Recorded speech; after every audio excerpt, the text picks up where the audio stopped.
අනිත් අය බෙහෙත් ගන්නකොට මෙයා කියනවා අනේ මට නම් මේ පැනඩෝල් පෙත්තක්වත් බොන්න ඕනි තරම් මට නම් ලෙඩ හැදෙන්නේ නෑනේ.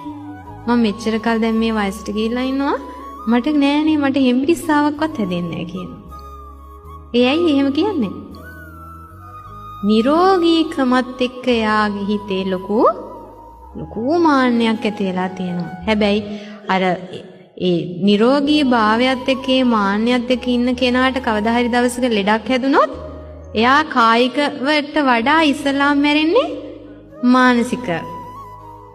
ඒ මානසිකව කඩා වැටීම නිසා එයා කායික රෝගයේ ඉස්මතු වෙන්න කලින් එයාගේ ජීවිතය අහිමි වෙලා යනවා. අනේ මෙහෙම හිටපු මටත් ලෙඩ හැදුනානේ.